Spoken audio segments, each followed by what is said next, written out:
Hi there, I'm Danny Flexen. Delighted to be joined by Ayman Khan for the latest edition of Seconds Out Live. We are the most interactive show on boxing YouTube. And we want your comments, we want your questions, we want your subscriptions, we want your firstborn children, we want your money, we want to be remembered in your wills, but mostly just the subscriptions and the thumbs up for now. Ayman, the music is still playing at my end, so I need to mute that. How is life treating you? I was enjoying the music in the background there, and the title on here already is wasting our time. We're definitely wasting our time with you guys in the chat here. I'm very much ready and pumped for another edition of Seconds Out Live here with everyone joining in the chat, contributing, clicking the like button, subscribing as well too. Got a lot to dig through now. It's a bit of a lean period in boxing. We were kind of scrambling around for shows and waiting for a little bit to drop some news, but now it's all going to come in pretty quickly towards the end of the year as the schedule starts to ramp up. So can't wait for that. Can't wait for those late nights, those early mornings covering the sport that we all love. It's a shame none of the lean feeling has transferred to me by way of osmosis. I'm still as large and in charge, maybe, as ever. But yeah, we are going to be talking about Canelo against Edgar Berlanga, which is the main event this Saturday. I think everyone's happy that Canelo's back in action, but the fight itself has drawn rather a lot of criticism. And why we've put wasting our time with the all-important question mark, of course, is because when Canelo was going back and forth with His Excellency Turki Alalshikh, that was one of the criticisms leveled at him by the Saudi power broker, that Canelo was looking for easier fights than the one he was trying to make between the Mexican and Terence Crawford, and that he was wasting our time, maybe wasting his time in that case, rather than the royal we, if you like. But yeah, it has drawn a lot of criticism. Berlanga, unbeaten and certainly talented, but has he done anything to show that he can test Canelo? The only thing he seems to have over previous Canelo opponent Jaime Munguia is perhaps a little bit of natural size. But apart from that, it seemed like Munguia would provide a much sterner test. And after he took that hellacious uppercut earlier in the fight, kind of went off the boil a little bit. And it was pretty much a cruise for Canelo on that occasion. Ayman, before we go to the chat, what was your initial reaction when you found out that after rumours of, a possible fight with the likes of Crawford, and I'm sure a lot of people out there would like the Benavidez fight, albeit that didn't look likely for September at any point. What was your reaction to it being announced that Berlanga would be in the opposite corner? Look, I don't want to do anyone down in any sort of sense. It's always nice to see a young fighter who's climbed the ladder to get this type of opportunity, to really seize upon that when it's come to him. He's been positioned to get this Canelo fight, and from his perspective, look, he's going into the Lions Den here and wanting to get the victory. I've had the opportunity to see Edgar Berlanga up close and personal. Seconds Out sent me over to New York to watch his fight with Jason Quigley, and you get a chance to sample some of the Puerto Rican crowd at the Madison Square Garden Theatre. Shame it wasn't the big Madison Square Garden, but Berlanga doesn't quite carry that following just yet. He might do that after this Canelo fight, even if things don't go the way he plans it to do. But look, he's a good fighter here, but you just felt with other options available, you wanted something different from a Canelo Alvarez opponent. You feel that with Canelo and the way he is in his career and the conversation maybe with him slipping, you want to see those big fights happen now. You want to see Benavidez. You want to see him maybe challenge Bivol again as well. You want to see someone more credible in the ring with him, because whenever it comes to Canelo fights, much in the way of Floyd Mayweather, we're kind of looking at like these fighters as being successors. Like Jaime Munguia was groomed to be the successor almost to Canelo Alvarez. Canelo Alvarez obviously was like, no, that ain't going to happen here. But we look at these opponents as like, could this guy be the next guy? And Berlanga hasn't shown himself to be that as of yet. He's stuttered a little bit. He's faltered a little bit. He's been released by Top Rank when, if you look at this and really analyze it, if he was a talent really destined for the top, maybe you might argue that Top Rank wouldn't be releasing you. Top Rank wouldn't be letting you go. They'd be holding on to you and making sure they keep you. He's faltered a couple of times.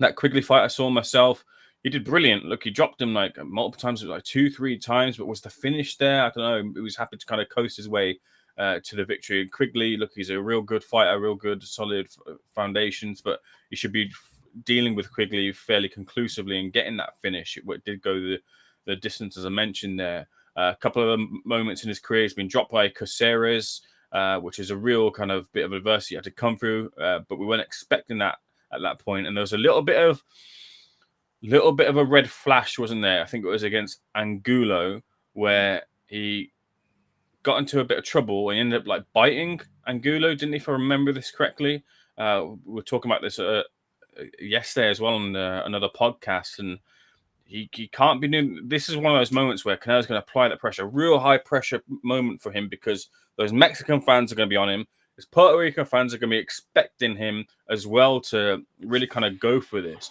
If this all starts going pear-shaped for him, he can't wilt under that pressure. He can't afford to do anything outrageous like that, because everything will be under the microscope for him, and something like that will follow him because of how high profile this fight is. So, look, he's got to handle this occasion as well as he can with it being new to him, but he can come out with some flowers. Even if he doesn't win, the win for him is the payday, the experience, the want to roll the dice and daring to be great here. And look, if you find the punch, you find the punch. Fair play, that's even better. But it stands to be a win-win situation for him if he handles the fight night correctly. As Ayman said, there was on another podcast yesterday. Imagine finding out you're being cheated on while on live YouTube. Boxing Asylum. always have to be on the Boxing Asylum. Yeah, well, I'm waiting for my official invitation in the post. The Keggy says, good undercard.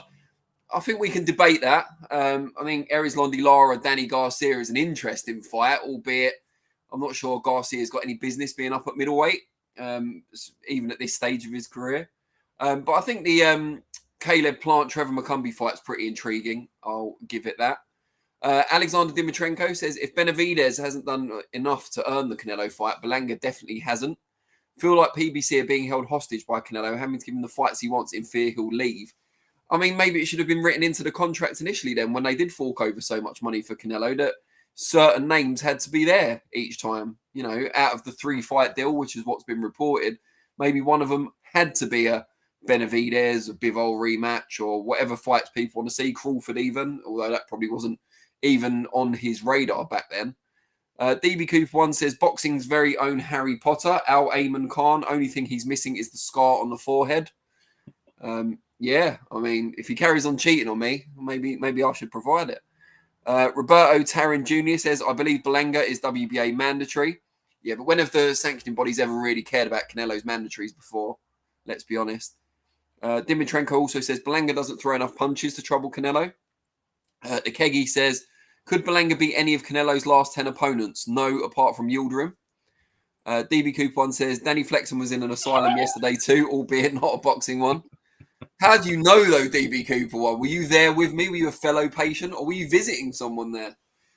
More on that story later. It's like one flew over the cuckoo's nest. I'm sure someone's probably done a meme of that before with like various boxing personalities taking the place of Jack Nicholson and co. Nice topical reference there as well, as I'm prone to do. Yeah, I mean, as you said, there were other options for Canelo. He does seem to be in a stage of his career now, and he's pretty much said this when he was going back and forth with Turki Alalshikh, that he'll fight who he wants. And he knows, and this has been the case up till now, maybe that will change, and we'll talk about De La Hoya's comments in a minute, but he knows that he can draw a decent amount of pay-per-view buyers, a good gate revenue receipts as well, against kind of not average opposition, because Berlanga is a good fighter, and they can sell it in part on the Mexico versus Puerto Rico rivalry. But he doesn't have to fight those elite opponents that most fans would like to see him go against. So that's certainly been the case up until now. Now, Oscar De La Hoya was on Twitter. He probably should stay off social media, to be fair, at the moment. But he'd said that he thinks it will do less than 100,000 buys. Basically criticised the fight. Obviously, there's no love lost between Oscar and Canelo after their former contractual and promotional relationship went up in flames. But does De La Hoya have a point, Ayman, in this case?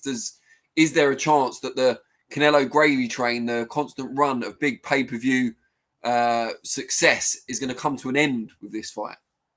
No, I don't think so. I think this is much in the way as to the last few years of Floyd Mayweather's kind of reign, where it's sort of like fights that we didn't really want. We wanted to see maybe some other opponents, some other different sort of stars, and they kind of flitted out with. And McGregor was still a crazy occasion, but like Andre Berto retired on that. He fought Maidana again for the second time, where true boxing fans who watched it the first time probably realized it wasn't really much jeopardy in that fight, and Floyd kind of handled him. But he was able to sell it again for the second time and get that payday. I think Canelo's clearly got that name value and that strength and brand that he brings those eyes on a regular basis. He can afford to keep having these fights with less jeopardy because he doesn't need to, because he's got those guaranteed paydays. He doesn't need any Saudi money. The Mexican fans have stood behind him, and because there's no viable alternative right now for Mexican fans to kind of go and latch on towards, he's still got the eyes on him, so he can keep the gravy train still rolling. And even then, when it comes to a fight over in Saudi Arabia or elsewise, he's still got contenders who he can fight, who again don't have that real jeopardy to him. We're talking about outside of a fight with Edgar Berlanga, that the other one that seemed to be quite far down the line, but for a little bit more money wanted by the other side, this being Chris Eubank Jr. We're talking about Canelo and Chris Eubank Jr. versus those two instead of Edgar Berlanga, and that's probably the next fight that's in the pipeline as well afterwards, because you look at what's happening with Chris, and he's having a tune-up for what? Canelo Alvarez. So yeah, I mean, and there's interest there, because like we look at that, and what really is the difference between a Canelo versus Berlanga and a Canelo versus Eubank Jr.? You're just taking the opponent's geography changes, but really the amount of jeopardy in the fight doesn't really. But yeah, these are the type of contenders. These are the type of the fights that Canelo's taking right now. Look, as a fan, someone in boxing, you can make the argument to say he's earned that. As a fan, you want to see the bigger and better fights, but when you realize that they're further away from happening, or the money is not going to be stumped up for it, I kind of let it go, really. And if it's going to come, it's going to come. But in the immediate year, the likelihood of a Benavidez, the likelihood of anything other, Bivol is more likely than Benavidez, I think, really, because he wants to avenge that defeat, and because although the fight wasn't close in my eyes, they were close enough on the scorecards, and from a Canelo point of view, you can think, look, I can tweak a few things and maybe I'll come out with a victory.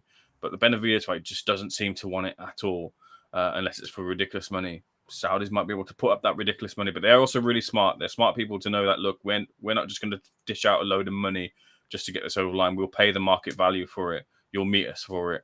So it just seems further than possible. Yeah, the choice between Berlanga and Chris Eubank Jr. is a bit of a weird one. I think most fans wouldn't have put either of them on the short list. And Eubank Jr. against Berlanga, surely that's a fight to make. That would be a more mouth-watering concept, at least. I'm not saying it's 50-50 necessarily, but it's a lot harder to pick than the one coming up on Saturday. And I get the Mayweather comparisons to an extent. Alvarez has proved every bit as much of a draw, I suppose. However, I think the Mayweather fight, especially towards the end of his career, became more like events. They were event television. What was Mayweather going to do? Was he going to, fight an MMA guy, going to chin someone after the break? And, what happened with Victor Ortiz and so on. And I think people were just watching because it was Floyd Mayweather, because he transcended the sport. He was a character. He was a commodity. He wasn't just a fighter at that point. And I think people had said, well, he's fought his biggest rival in Pacquiao. And there was no one else they were really, and even that was 5 years too late, of course, but there was no one else they were really pushing for him to face. Whereas Canelo is still very much close to his prime, whereas Mayweather wasn't. And there are plenty of, intriguing opponents for him to face, whether it is a Bivol rematch, Benavidez, Crawford even. If he, I'd like to see Crawford up at middleweight first, and just to see how he performs at the weight against decent opposition before he gets thrown in with Canelo. But even that's a lot more intriguing than the Berlanga fight for me. Everyone keeps saying Canelo's faded a little bit. Maybe not so much he's there for the taking, but he's not the force that he once was. And the force that he once was still lost to Dimitri Bivol, let's not forget. I don't count the Mayweather one as much because Canelo wasn't the finished article at that point. But in what was arguably his prime, he did lose to Bivol. And a lot of people would argue he lost at least one fight, if not two, morally, against Gennady Golovkin. So it's an interesting one, because I think more could be demanded from Canelo in a competitive sense. A, because he is still close to his prime and there are options available, but also because he's had a history of fighting people that would otherwise be avoided, whether it's Erislandy Lara, Austin Trout, Mayweather early in his career, which obviously benefited him as a, from a commercial standpoint, but was a bit of a hiding to nothing in terms of winning the fight. So, yeah, I mean, I understand it, but I don't know if this will last forever, this kind of unparalleled pay-per-view success, if he keeps on fighting a level of opposition, no disrespect to them, that he has in recent times. We talk about the pound-for-pound rankings. You look at, the top three for most people now. We talked about this with Anthony Crolla the other day. Naoya Inoue, Alexander Usyk, Terence Crawford. And you look at who they fought in recent times. Crawford fought Spence in what was a huge fight for, boxing fans, hardcore fans. Then he went up a weight and fought Madrimov, who's a tricky operator. So he's really testing himself. Inoue, a bit of a struggle because there's no real big names at super bantamweight where he is at the moment, but I'm sure he won't linger there too long. He's double undisputed champion. He'll go up eventually and fight some of the better featherweights. So he's testing himself. And then Usyk has beaten Anthony Joshua back-to-back, and now he's bidding in December to beat Tyson Fury back-to-back. So no criticism there of kind of seeking out the quality of opposition. And with Canelo, it's not that the opposition's not there. So if he wants to be considered in the same breath, in the same bracket as those guys, then he really should be testing himself more, in my view. Jack Dutton says, as I understand it, this is the last fight of Canelo's 3-fight deal with PBC, so he'll be a free agent. Who might he sign with next? Saw some comments from Eddie Hearn that were put on Twitter yesterday where he said, all things being equal, he believes Alvarez would like to sign with Matchroom. If they could offer the same fights, he prefers working with Matchroom than the other companies. And what else is Eddie Hearn going to say? But, it'll be interesting to see, who does Canelo want to fight? Because it's not about, who's going to pay him the most money. But as soon as promoters start saying, well, we'll pay you, record-breaking purses. However, you have to fight this guy, this guy, this guy. Things might change at that point. DB Cooper 1 says, Canelo ducked our Lord and Saviour, Sir Chris Eubank Jr. Could he do it on a cold, wet Saturday night at Brighton Pier? I think not. Duck. See, now I see why DB Cooper 1 was in the asylum with me. The Keggy says, Eubank, a 35-year-old prospect, laughing emoji. Yeah, I mean, we're not calling him a prospect, of course. I would call him a contender, perennial contender, some might say. Yeah, I mean, I don't think he deserves the Canelo fight any more than Berlanga does. And I'm glad it wasn't him, but I'm not entirely jumping for joy. As you can tell, it was Berlanga. Roberto Tarin Jr. says, winner of Bivol versus Beterbiev, ? Probably will be next for Canelo.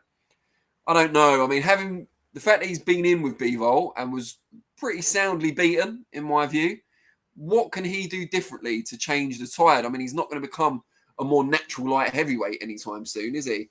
Bivol talked about fighting him down at 168. Canelo thought that would cheapen any sort of revenge. They didn't want that.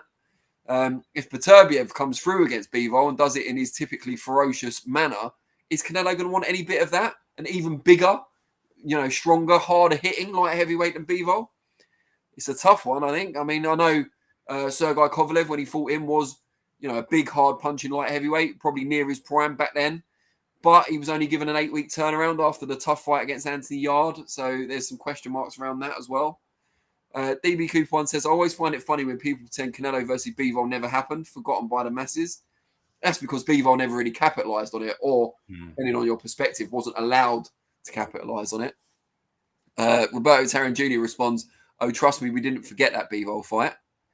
The Keggy says, stop with your hate of Canelo. See, I thought the Keggy was being too nice. He's fought everyone, and also, had he beaten Bivol, he would have fought Beterbiev. So stop this Canelo is ducking anyone. He owes people nothing.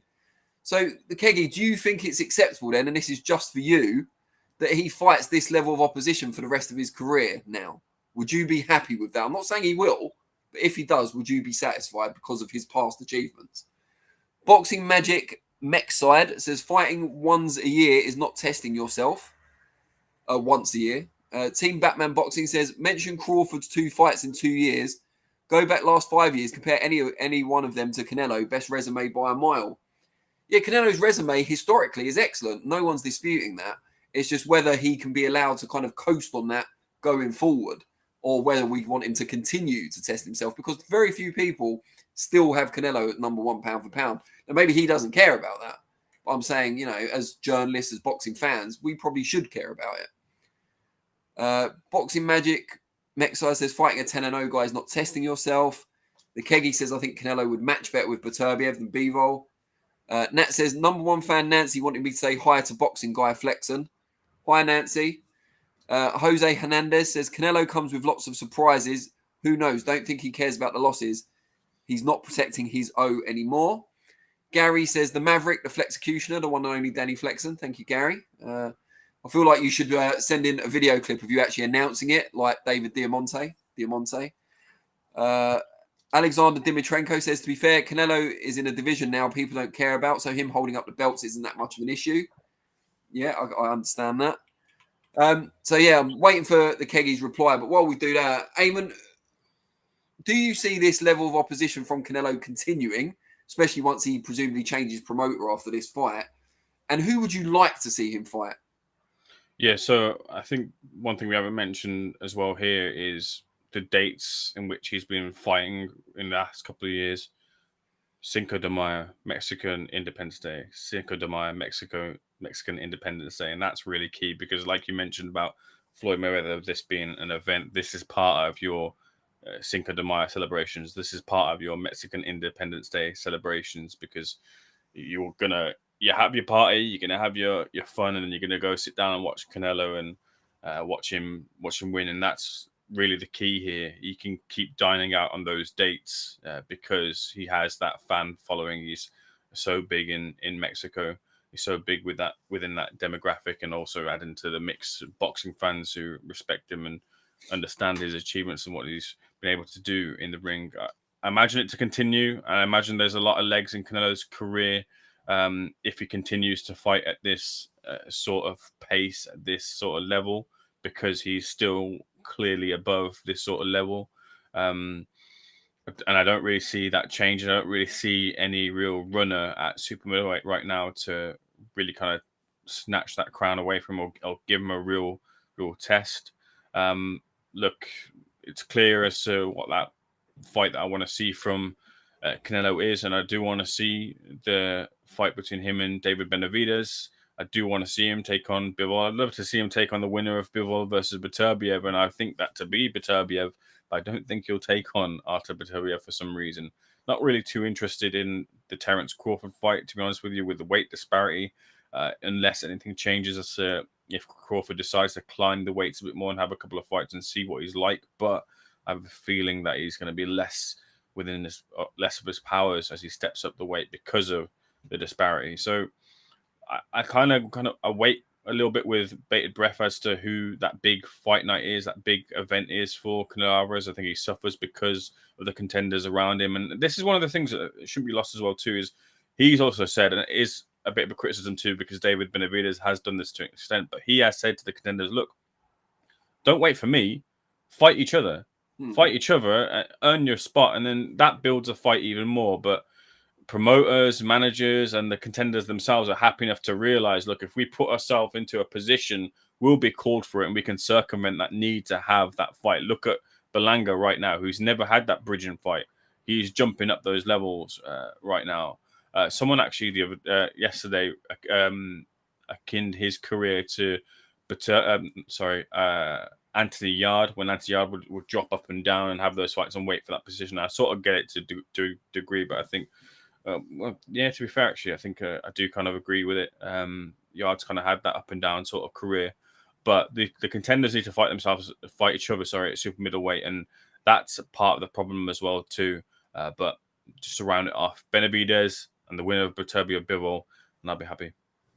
The Kegi says, of course not, and I do think he'll take on Benavidez, but on his terms. Remember, it was Benavidez who dropped his mandatory too. Yeah, but that's because Benavidez was offered another opportunity at light heavyweight, and it was after Canelo had said he wanted $200 million to fight him as well. This is the thing. Canelo's certainly not getting that amount of money to fight Berlanga this weekend, is he? DB Cooper 1 says, only interesting thing about a Canelo fight in the past few years is the mariachi band, Tequila. The Kegi also says, by the way, I think Munguia was a good defense. Berlanga isn't, though. I think you have to see it collectively. You know, his last few fights, you've got John Ryder, obviously. Was it John Ryder, Munguia, and now Berlanga? Or have I missed one? I think that's right. Yeah. So, I mean, if you said that's the 3-fight block and judge it on those terms, and I've got so much time for John Ryder especially, but, you want to see elite fighters against other elite fighters where possible. And for someone like Naoya Inoue, it's hard because there aren't necessarily other elite fighters, the weight below, the weight above, or his actual weight. Jamel Charlo, sorry, Danny. Sorry to interrupt your flow. Jamel Charlo was in between Ryder and Munguia. Yeah. Sorry, Jamel Charlo. So there are other elite fighters in and around that pound-for-pound list around Canelo's weight, particularly at light heavyweight, but also, Crawford's obviously would be coming up from super welter, which is 2 weight classes. But there are other elite fighters there. Crawford's in the pound-for-pound top 3 for most people, above Canelo. So, I know Canelo feels like he wouldn't get the credit he deserves for that one because, Bud hasn't fought anywhere near his weight, and I understand that. We've seen it in the past. We've seen it in over history. Guys coming up from welterweight to fight at middleweight or middleweight to fight at light heavyweight. And history looks back on that usually favourably. So we shall see. Jack Dutton says, for me, Canelo versus Bud isn't as attractive a fight because one of the big selling points of that would be Bud trying to become the first boxer in history to be undisputed at 3 weights in the 4-belt era, I should add. And the IBF in their wisdom have stripped Canelo of that title. Roberto Taran Jr. says, disagree. I think he would like the challenge of an opportunity to win an undisputed title at light heavyweight. Well, surely if that's what he wants, he should start making that happen because I'm not sure how long Canelo's got left, but he's certainly close to the end and the beginning of his pro career.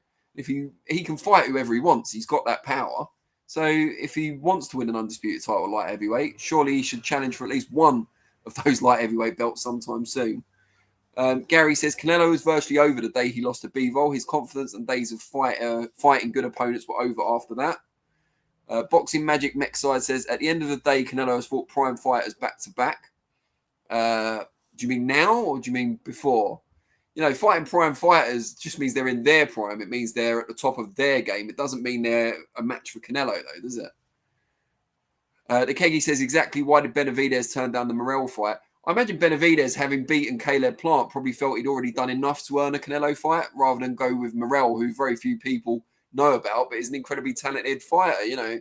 Morrell is very much all risk, little reward, isn't he? He reminds me of, not style-wise, but in that concept, reminds me of a Winky Wright from back in the day.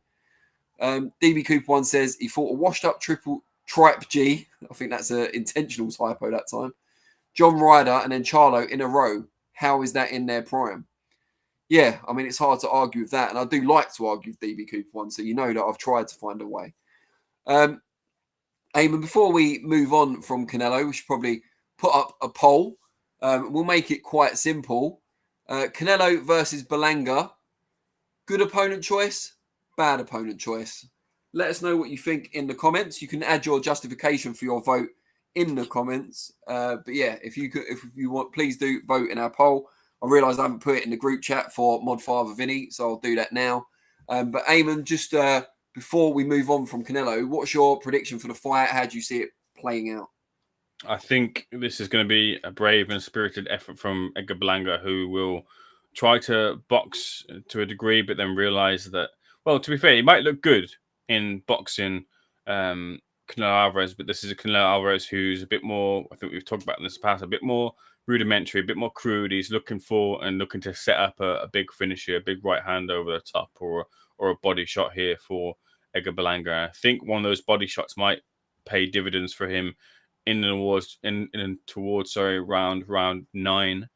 I think Edgar Berlanga gets stopped to a body shot after having some success against Canelo Alvarez, looking good in fits and spurts, but Canelo a bit too big for him, a bit too strong for him, a bit too seasoned for him as well too. And he dared to be great, but it just wasn't good enough on the night. Too big, too strong. It's Carnelo Froch. Sorry, had to be done. It's terrible. And talking of terrible, it's my favourite headline time. Segment number 2 features my favourite headline from this week. Eamon actually complimented the headlines last week. I'm not sure he'll be doing the same this time around, but it is my favourite. Although it doesn't work so well because of our all caps style. But we are talking about a potential trilogy fight between the OGs, Dillian Whyte and Derek Chisora. Dillian Whyte called out Chisora on social media this week. I believe Mod Father Vinny, if he's not too exhausted from putting up the poll, has got that tweet handy to put up on screen. Yeah, have you got that, Vinny? And we'll read it out. Dillian Whyte, here we go. Hey, Derek Chisora, stop horsing around and let's do the fight. I'm not interested in talking. I'm just interested in putting to bed again. Hashtag forever donkey. See, because he called him a donkey at the start of their rivalry. And he said, stop horsing around. Because horses are like donkeys. They're similar. Is that, do you get it? No, explain it again, please. Yeah, I think I need to go through it. It's like the meme of the guy with the maths, the equation behind him. Yeah, I mean, do we want to see it? I suppose is the question. Dillian Whyte, Derek Chisora, Dillian Whyte coming back after the suspension, of course, and had that comeback win in Ireland. Didn't look as good as we've ever seen him, but Derek Chisora coming off a good win over Joe Joyce. You don't normally see trilogies when the first two results have gone one man's way. But obviously the first fight between them was a controversial points win for Whyte. The second one, Chisora was winning on points, I think on 2 cards, and then got wiped out or whited out in the, it's just getting worse, in the final round with a massive shot, probably the best shot that Dillian Whyte's ever thrown in his whole career. Yeah, so we don't normally get demand for a third fight when the 2 first ones have gone to the same person. But what do you make of it, Ayman? Do you fancy a bit of it, trilogy? Yeah. So the first 2 fights were really exciting. They're real good blood, guts, and thunder type affairs. And when you're talking about boxing with your friends, or when you're out or whatever, and you want to get someone who doesn't watch boxing into the sport, you throw on that type of fight. You throw on a Gatti. I'm not putting it in the pantheon of Gatti Ward, but you throw on that type of fight where it's exciting and people are trading. And there's a real opportunity here for someone to get knocked down or get knocked out here. There's a real there's whoa moments. There's commentators going crazy for the punches, the heroic efforts, the bravery of both of them, the chins of both of them, the Herculean effort that they're putting in to get the win and really kind of defeat each other. Those are the type of fights, and with it being a heavyweight too, you add that into the mix, and then the spike between the two of them, that gloves are off moment. It was good. It was good TV. It's good, entertaining TV. This type of stuff that resonates with people and gets people truly interested in the sport. And saying that, if there was a third fight, I'd be there. I'd be watching it. I'd be happy to see it, and I'd be happy to see another affair of that. But you've got to contextualize the third fight in amongst where Chisora stands right now. And before the Joyce fight, I was a little bit worried as to where Chisora was, and I still am as to the way there's a big mistake from Joyce's team to agree for that fight to be 10 rounds as opposed to 12, because Chisora really had to dig in and find his way skirting around the ring to kind of bank the rounds there. But you also have to add there, with that victory, that surprise victory over Joyce, he's maybe earned another shot, another fight, and he's sort of like Canelo, is calling his own shots in his own way, and he wants that 50 fights, and then he'll bow out.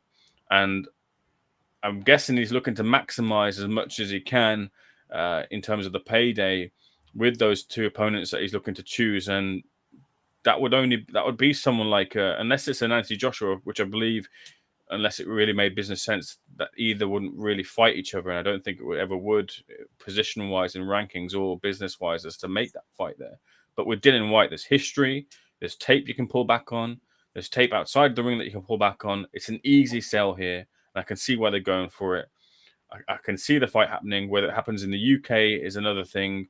I do worry with the way the second fight ended as well too, as to where Chisora could, how much damage Chisora could take here. The saving grace to a degree of that is that Whyte has been out the ring for a long time, inactivity, sorting his outside of the ring troubles as well too. That level of inactivity might now play into Chisora's hands, and he might see that as an opportunity to get one on the board against Dillian Whyte. But it's a real blood and guts thunder type of affair. I would watch it. I would stick it on. And I can see it happen. Grim Reaper asks, who's the donkey now? Great bit of nostalgia there. Alexander Dimitrenko says, Porky said he told Dillian he'd have to fight Derek for a third time, and Dillian said he's well past that. He's now calling the donkey out. Derek already said Dillian can't fight in the UK, so not happening. Yeah, it's an interesting one, because normally this would be a natural fight for Saudi. But with the British Boxing Board of Control sanctioning and administrating the shows out there, as far as I'm aware, that's still happening. I guess Dillian couldn't fight there as well. Someone let me know if I'm wrong about that. I'm not actually sure. But yeah, I mean, could it happen somewhere else? Could it happen in Ireland, for example, where Dillian had his comeback fight? I don't know. I mean, there's plenty of big arenas and stadiums over there, so perhaps. Beautiful Golden Dragon says, how does Ayman groom his beard? Does he use cream? Asking for a friend. Looks great, though. Ayman, do you want to quickly address that burning question? I don't groom my beard at all. I'm really terrible at these sort of things. Just about kind of shave it every couple of days or so. I'm really terrible with lining it up. I'm really terrible with like getting off my mustache and things. If I want it done properly, I usually go to a barber. But this is not a good beard by any standards, so I wouldn't take any tips from myself. Jack Dutton says, I'd like to see Chisora Whyte 3. Personally, that's a decent domestic clash for me, and it could possibly open the doors, possibly even a fight on a Saudi card for the winner. I'm surprised Chisora hasn't been on a Saudi card yet, considering he was quite close with the people over there, we were led to believe at one point. So maybe saving that for his 50th and final one. Toby Bartlett says, if we get the Dillian versus Del Boy trilogy, would Del Boy be the first fighter to have 2 trilogies and lose all 3 against Fury and 2 against White? Del Boy would definitely want to win 1 fight. Yeah, I'd have to kind of rack my brains a little bit. I'm sure in the old days there was fighters that lost 3 times against the same opponent, like twice, 2 different opponents. But yeah, I'd have to comb through the history books, metaphorical history books.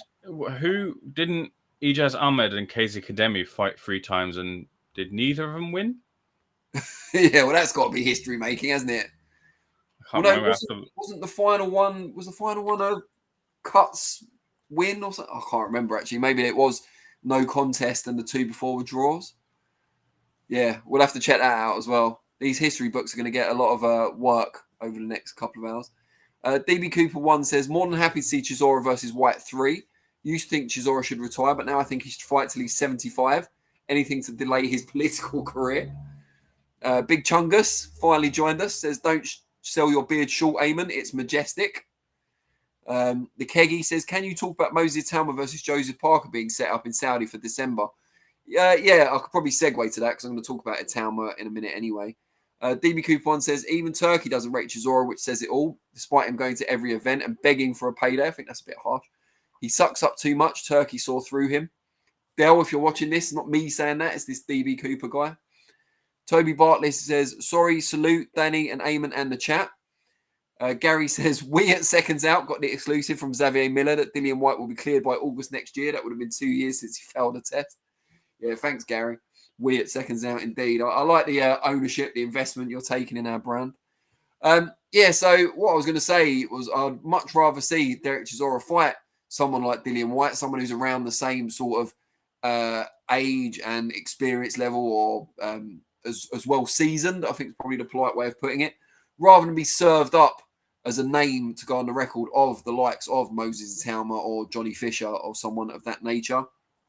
I think it's great that Itauma backs himself to go up against someone like Joseph Parker. Maybe he's had a chat with Anthony Joshua in the gym, Ben Davison Performance Centre in Harlow.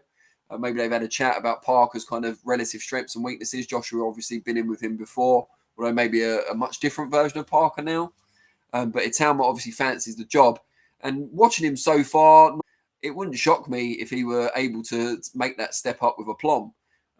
Interviewed Anthony Crolla not too long ago, and he said he thinks Moses Itauma in 5 years' time, maybe even sooner, will dominate the heavyweight division. He's the heir apparent, is how Crolla described him. And I can see that. Whether Parker at this stage is too soon or not, I'm not entirely sure.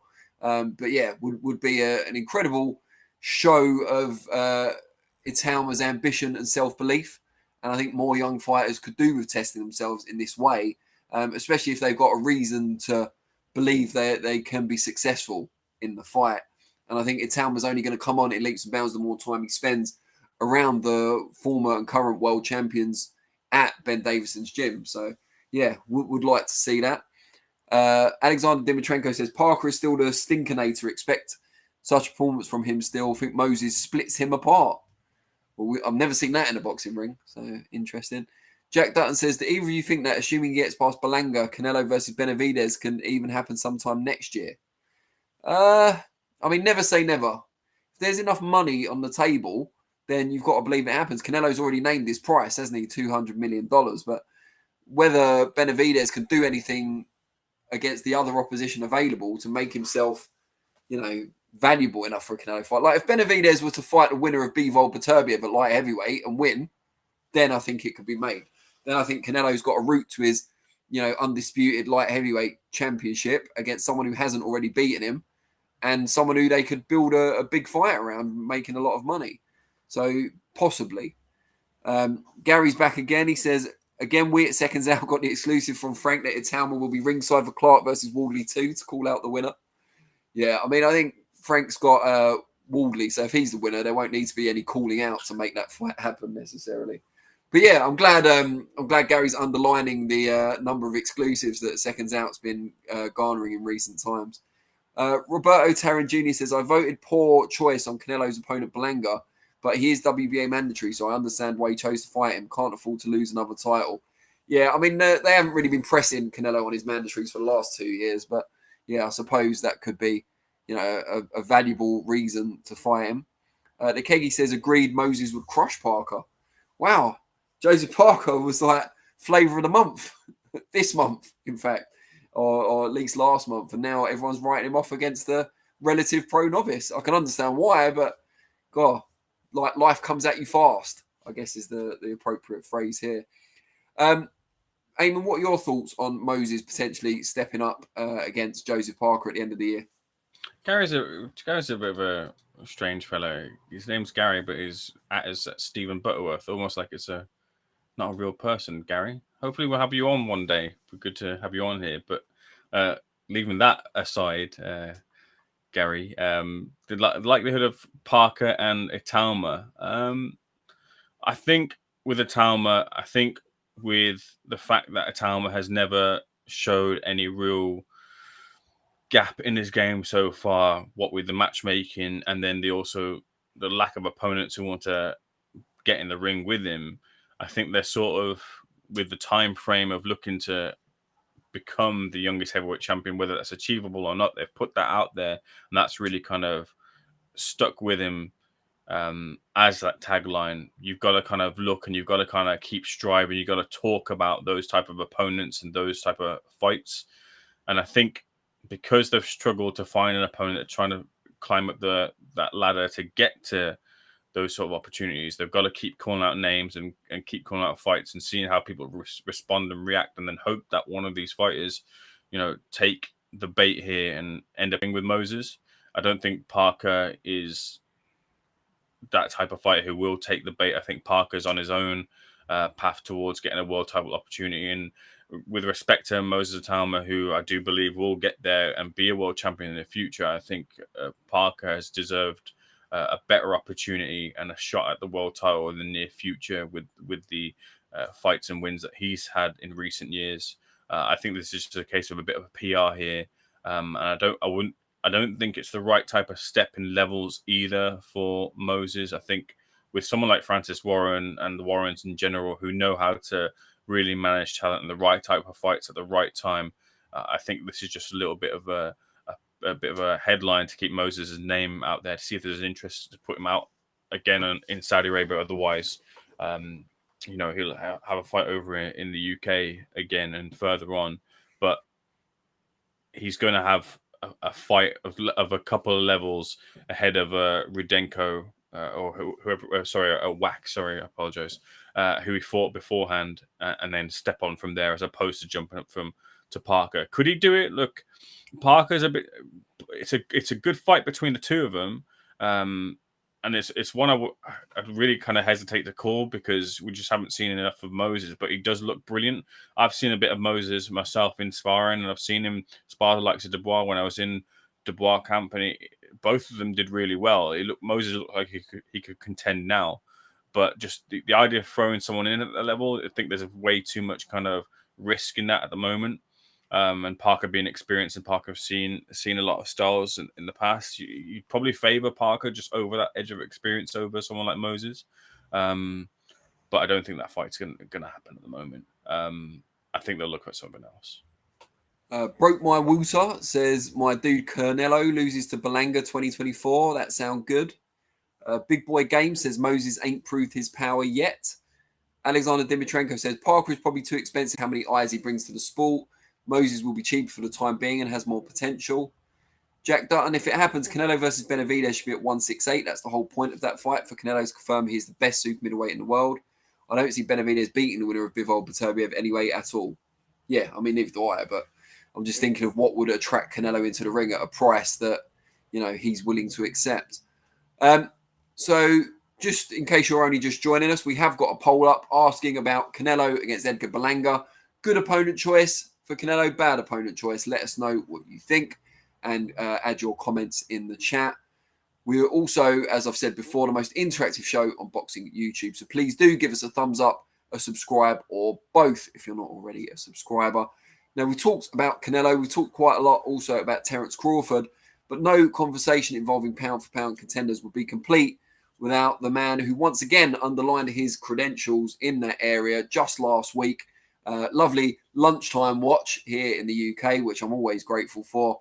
It was Naoya Inoue, the monster, of course, taking a more methodical approach perhaps than we're used to seeing against an awkward, tricky TJ Dehaney, eventually getting the job done via, what do we call it, a stoppage, a retirement, when TJ appeared to suffer an injury, although Inoue had very much got on top in that fight by that point. Ayman, what did you make of it? I know it seems like a long time ago now, 6 days, but 6 days, long time in boxing. What did you make of Inoue's performance? It does seem like a long time away. And look, it wasn't a fight we were particularly like clamoring for outside of the schedule being lean. And it's always a nice little treat to have a bit of lunchtime boxing and these Japanese cards on Sky Sports. So credit for them to understanding that there's a hardcore audience, and the hardcore audience want to see Naoya Inoue do what he does best in the ring. TJ Dehaney undefeated over in Japan, and look, he came in with no fear, really, as other opponents may have done in the past. And I thought he looked good. He didn't go as far as, like, you know, TJ landed a good bit of offense and showed the foundations or a little bit of a blueprint of what someone who has a bit more to this game, a bit more fresher, a bit more of punch power could possibly do off of what TJ did in the ring. Just being, you know, like you mentioned there, a bit more tricky, a bit more solid in his foundations there, and able to land a couple of combinations. But you saw the age catch up to TJ. You saw a bit of the power as Inoue also stepped on the gas and just kind of looked to figure out what Dehaney would bring and where Dehaney's power was after he'd stopped some of his former opponents as well on this run that he's been on. But it looked great, I thought, Inoue did, barring the injury, which some online would maybe point the finger and say Dehaney jacked it a little bit. I don't think so at all. I've been having a few back problems of my own, Danny, and I actually did. I've been training at McCracken's gym trying to get up some weight off, and did some sparring myself, and a fellow barred me, hit me with a strong, solid jab, and I felt it right in the back here. My camera's gone a little bit doolally, but I felt it right at the back, and I could sort of, like, to a degree, kind of understand. He didn't jab you in the back, I'm assuming. No, you're not allowed to do that. Well, actually, I got hit in the back today in a little bit of sparring as well too, and it was literally I was thinking I'd tell the guy, please don't hit me here. I've got a little bit of a muscle injury. Don't hit me here. And I thought, forget that. I ain't gonna say that. I'll be fine. And I literally, one of the last punches he threw in the last couple of seconds around, he hit me there, and I was like, ah. But I completely, to a smaller level and a smaller extent, completely get that can happen, and you can be like, oh, none of this. Did you take a knee? No, I didn't. I've never, thankfully, I don't want to paint a target on myself, but I've never taken a knee. I've never been stopped by anything just as yet. I'm not trying to be. Please don't take that as an open invitation. But I can relate and understand to a degree to TJ Dehaney as to being a little bit old and your back giving out on you. But look, I don't think we know as to what TJ's plan is whether he's gonna, call it a day on that. But there are bigger fights, there are better nights ahead of Inoue, but I think there might be at this weight. I'm not sure if Inoue looks to step up any further. Although I do remember Bob Arum saying it towards the end of the fight that he's going to have a fight over in America. Is that right? Am I remember that correctly? Yeah. So I wonder who that might end up being. But I'm looking forward to another monster night of action from Inoue. Oh, I love it. It's all right when you do it. Yeah, I thought Dehaney surpassed expectations or general expectations. Obviously, his camp and he would like to have done a bit better, but he was tricky. Won at least a couple of rounds, I think. He looked huge in there compared to Inoue, who I think at this point, as he goes up through the weights, is always going to be the smaller man in the ring on the night now, although it didn't stop him pushing Dehaney back as the fight progressed. Physically strong, very intelligent footwork as well. Very similar, in my view, to Gennady Golovkin. Coming forward on the front foot constantly, forcing the other person to lead off and then countering with spite and in combination. And he was definitely getting on top by the time the fight was finished. Dehaney's face was a mess. I think Inoue, he took his time, but it was only ever going to go one way. And I think if Dehaney had the injury and it was as painful as it looked, I don't blame him at all for getting out of there, not taking undue punishment, live to fight another day. And against some of the other fighters in and around that weight class, if Inoue does move up to featherweight, you would imagine Dehaney will get another opportunity, perhaps in Japan, where he's previously been so successful, to fight for one of the world titles, or maybe he'll decide to call it a day at this point. He's getting on a bit for that weight class. Not that I can talk. Obviously, I'm significantly older than he is. But as for Inoue, it'll be kind of job done. Not his most spectacular victory, of course, but it's who he's going to fight next, who can really not just test him, but bring out that side of him that we so enjoy seeing. Is it going to be a John Riel Casimero? That fight's been talked about for a few years now and has not made it over the line for whatever reason. They're talking about maybe a Japanese showdown with Junto Nakatani, which could take place after his American fight, his fight in Las Vegas that you mentioned. But then after that, it's hard to see many challenges for him outside of featherweight. I know MJ Akhmadaliev fancies the fight. Not sure he offers much that Inoue hasn't seen before, if I'm honest. The Keggy says, I would take Nick Ball over Inoue at 126. That's a fight that I feel like I've helped speak into existence if it ever happens, because I mentioned it to Nick Ball and he kind of seemed well up for it at the time, although he's since said, he needs to focus on his next fight. He's obviously got a fight against Ronnie Rios, defense of his own title, coming up. So we'll see how that one pans out. But yeah, I think Nick Ball against Inoue is a mouthwatering prospect up at 126. Nick Ball I'm not going to say he doesn't know how to go backwards, because that does him a disservice. He was a good amateur. He can box. He's not just a brawler, but he likes to be on the front foot. He likes to be aggressive. He likes to dictate the pace, and that pace is fast. And Inoue, as we've seen recently, maybe is a bit more thoughtful. Maybe is a bit more, not ponderous, but certainly a bit more methodical. So maybe styles could mesh quite well.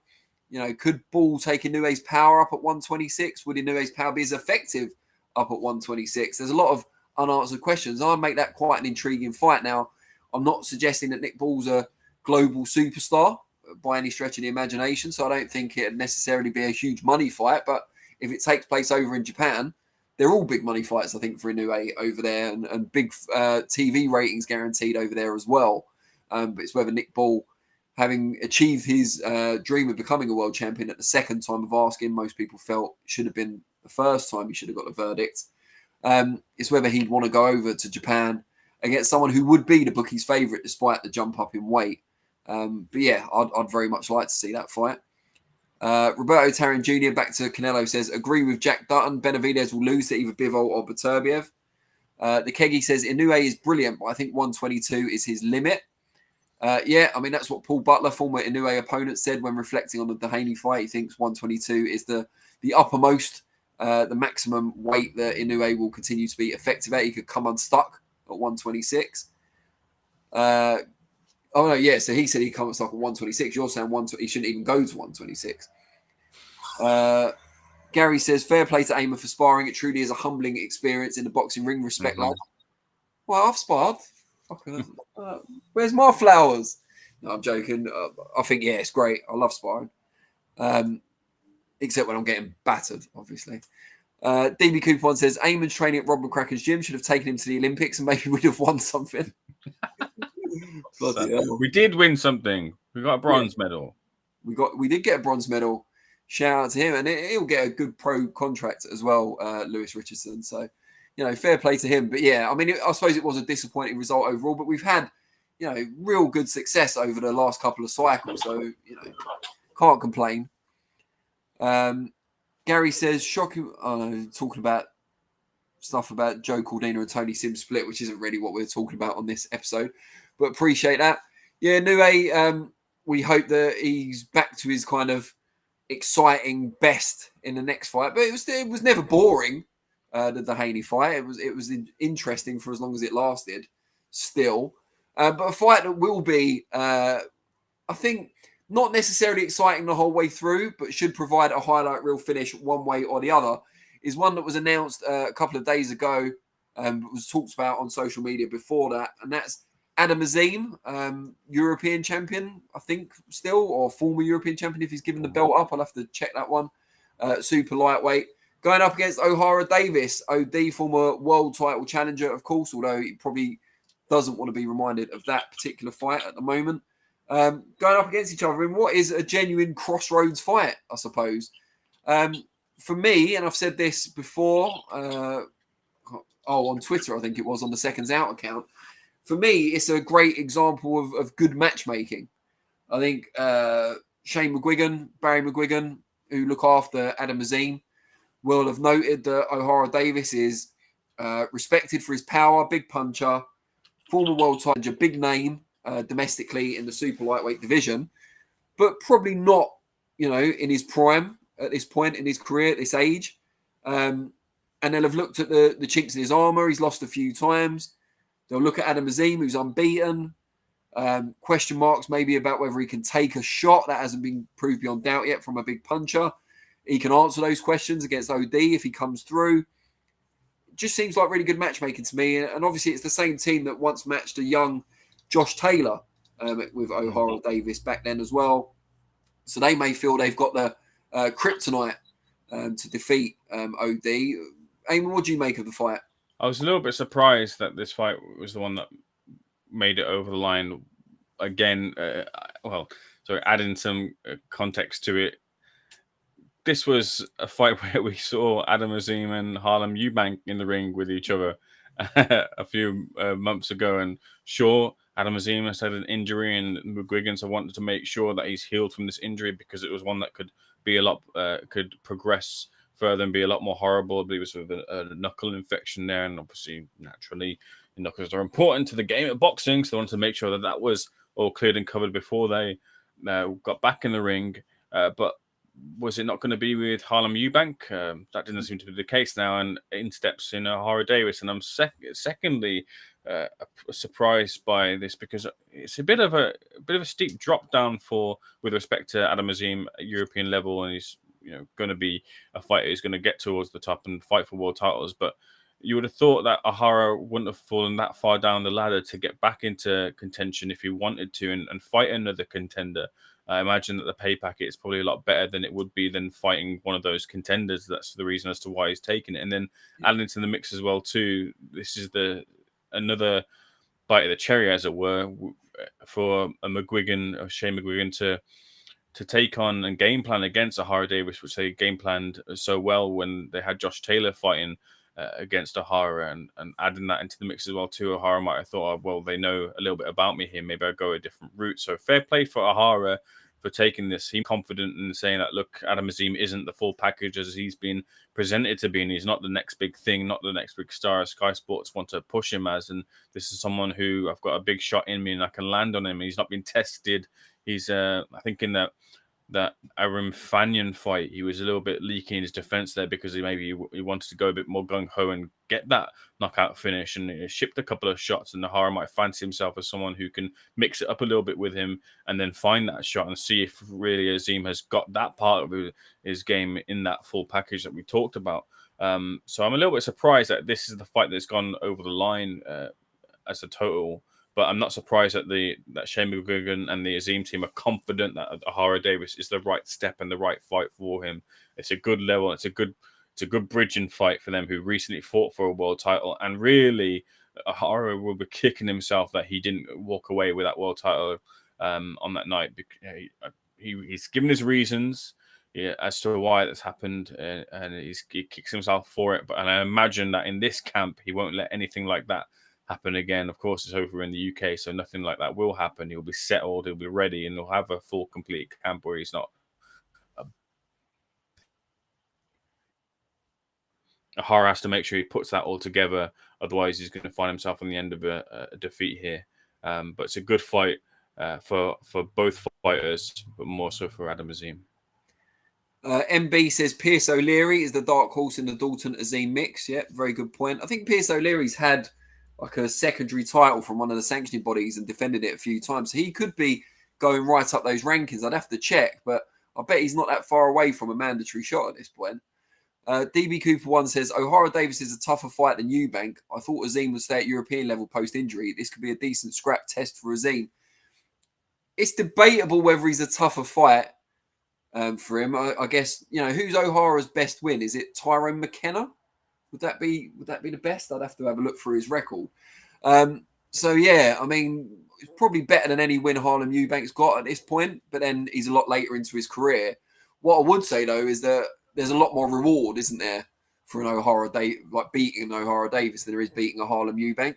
As much as he's got the Eubank name and he's been on Channel 5 and he's a great guy, I really like Harlem, he's not as big a name domestically yet as Ohara Davies is. So if you're looking at both fights, Harlem Eubank, you would probably say his best is yet to come, even though he's not super young. He's still relatively fresh in his career. Whereas Ohara Davies, you'd say he's either at his peak or just on the other side of it. So, yeah, maybe slightly less risk with Ohara or the same, and certainly much more reward because of his name, because of the money involved in the fight. Yeah, and I mean, it's going to be on Azim's promoter show. You've got to think some, the kind of usual sticking points will be in his favour, although I doubt he'll intend it on going the distance anyway. Yeah, I mean, it's a really interesting fight. I think Ohara Davies, if he is going to catch Adam Azim, it will be like the Fanian example that Ayman gave, in that it will have to be when Azim gets overconfident or, gets away from his discipline and unloads, and Ohara decides to punch with him and land one of those massive overhand rights. If Azim can stay disciplined, then I don't see that happening, because I just don't think Ohara is as fast as Azim and as sharp as him. And I think that means that if they're exchanging, or if Azim's the one dictating the pace, I don't see Davies getting the opportunity to detonate one of those famous bombs. So, yeah, I think it would have to be, Azim would have to allow him that opportunity. I think he'd have to, Davies would have to be very patient early on if he's going to have success in this fight. I think he's going to maybe take a little bit of an outboxing / shellacking early on, and either he succumbs to it, in which case Azim wins, or he hangs tough, stays in there, and waits for Azim to become less disciplined and more ragged, and then takes his opportunity there. That's the intriguing part of it for me. I guess the question mark for me as well is, will Azim and the McGuigan team jump on Ohara in the first, not literally, because that wouldn't be fair 3 against 1, but will they will they just become aggressive from the very start of the fight in the hope that Davies will capitulate, because they've seen the previous fight, the world title fight, and they'll hope there's still some ghosts mentally from that? Will they take the risk of Azim just going out and trying to blast him out early? Ayman, you know?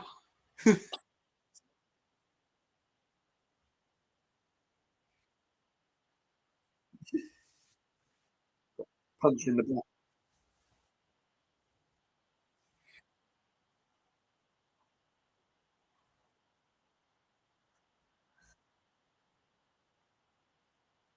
Nor the one from Josh Taylor fight either. They'll look at specifically the Josh Taylor fight and see that, look, we can come this game plan and apply it to Ohara, because these pressure tactics, these pressure points for Ohara, where we can really capitalize upon. And if they can get that, Adam Azim loves a highlight reel finish, and he'll naturally want to dig at that. But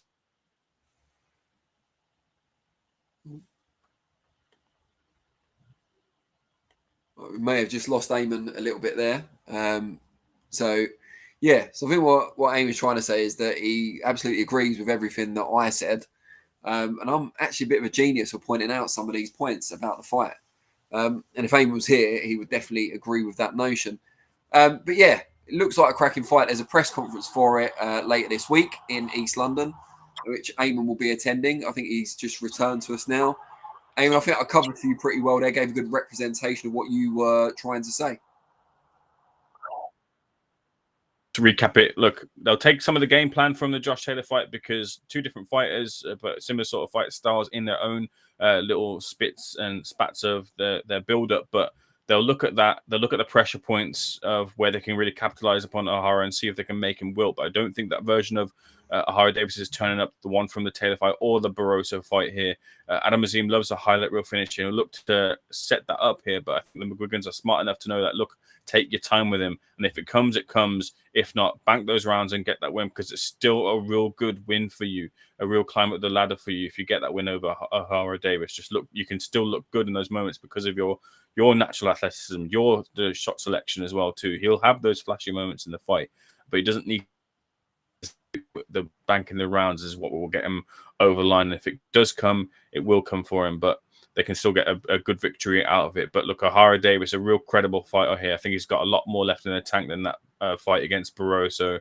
And that sort of punch we haven't really seen from Azim against a level of the like of Ohara Davies. So Ohara will bank on that he can probably take one or two from him in the early points and maybe try and find that sweet spot for himself and get a bit of a knockdown on Azim or really hurt Azim. But a real good fighting prospect. I think you just mentioned there that I'll be there for the launch press conference. I will, and hopefully get the chance to speak to both fighters and their trainers as well too, as to what they think they're gonna be in against. So I'm looking forward to that. Yeah, I'm not sure you'll get to speak to both fighters. You'll have to see because OD is not a big Danny Flexen fan, and by virtue of that, probably not a big SecondsOut fan from what I've been told. So good luck with that. But yeah, it might work out well. You never know. But yeah, thank you everyone for tuning in. Before we let you go, or you let us go, depending on which way round we look at it, let's get the results of the poll. We asked you nearer the start of the show, Canelo versus Edgar Berlanga, good opponent choice or bad opponent choice. Mod Father Vinny, if you can show us the results of the poll, we would really appreciate it.